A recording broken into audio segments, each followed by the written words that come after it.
You know, your fingerprint can be lifted right off a glass. Your face? It can be deep-faked with terrifying accuracy. In this crazy security arms race of 2026, our own bodies have kind of become a weak link. They're hackable. But what if your ultimate key wasn't something you carry or something you show, but just you? Today, we are diving deep into neuro-authentication, where your very own brainwaves become the final unhackable password. So, is this the end of identity theft as we know it, or are we about to open the door to our very last private space? I know, it sounds like something straight out of science fiction, right? But believe me, it is way closer than you think. We're talking about a kind of security that's tied to you biologically, something that's alive and always changing, just like you. So, what does this future actually look like? All right, here's how we're going to break it all down. First, we'll look at why we really need to get beyond the biometrics we use today. Then, we'll dig into the science of what's called your cerebral print. After that, we'll see how Passthoughts could literally change everything. And finally, we're going to tackle the huge, and I mean huge, privacy questions this all brings up. Let's get into it. So as we're living through 2026, the big warning from experts is that we can't just trust what we see anymore. These hyper-realistic deepfakes mean that perfect digital copies of our faces, our voices, they're everywhere. And this is a massive problem for any security system that relies on, what you look or sound like. What's really fascinating here is the core difference. Think about it. Today's biometrics, they're like static photos. Your fingerprint is your fingerprint. It doesn't change, and it can be copied.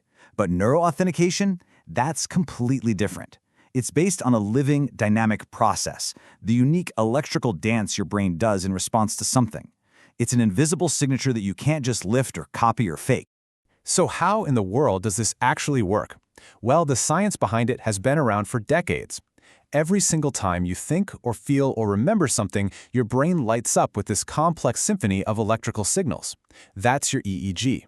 And it turns out the pattern of that symphony is totally, completely unique to you. Now, this is the most important part to get. This is not mind reading, not even close. It's all about measuring the unique shape of your brain's reaction. So if you and I both think of the word home, the electrical storm that happens in my brain will have a completely different pattern than yours. That one-of-a-kind pattern, that's your cerebral print. And this is exactly why this is all happening right now. For years, if you wanted to read an EEG, you had to wear this ridiculous-looking cap covered in wires. But the game changer has been making these brain-computer interface, or BCI sensors, incredibly tiny. By 2026, they're so small and sensitive that they can be built right into stuff we already wear, making this whole process seamless and invisible.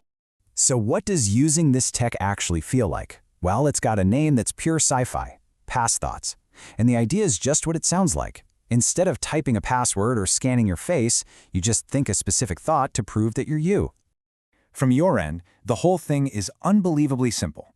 Let's say you're buying a coffee. Your smart glasses just give you a little nudge. You take a second and think about a very specific secret memory, like the smell of rain on hot pavement in your childhood hometown. The little sensor in your glasses reads that unique brainwave pattern, confirms it's you, and just like that, the payment is approved. It's totally effortless. The advantages here are just massive. First, you're not going to forget a core memory like you forget password, $123. But second, and this is the real kicker, is continuous authentication.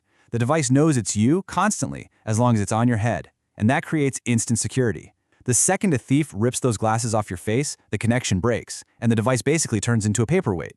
Okay, but a level of security this powerful has to come with an equally big question, right? If a company has this kind of window into our biology, what's the catch? And that brings us to the biggest challenge of all, balancing this ultimate security with the very last frontier of our own privacy. Now, before we get into the risks, let's be crystal clear about why this is just so much more secure. For one, liveness detection. You need an actual living, thinking brain. You can't fake that. Second, revocability. If someone steals your fingerprint data, you're stuck. It's yours for life. But if your Passthought gets compromised, you just pick a new memory. Problem solved.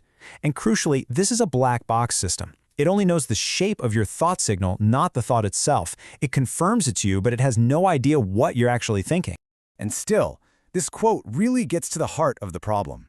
Because even if a company can't read your literal thoughts, they can read the patterns, your stress levels, your focus, your emotional state. All of that becomes data. And that is a line we have never, ever crossed before. So these are the conversations we are having right now. Could this tech lead to a world of mental surveillance? Could your boss see if you're daydreaming? It's why we're seeing the very first Neuro-Rights laws being written to try and build a legal fence around this deeply personal data. The question isn't if we can do this anymore, the question is how we're going to control it. So this is the future that's knocking on our door. A world where being yourself is the only password you will ever need. A world without stolen passwords, without deepfakes. But it's a world that requires us to hand over the most private data imaginable, the electrical signature of our own consciousness. The trade-off is absolutely immense, and the choice we make is going to define our digital lives for a long, long time.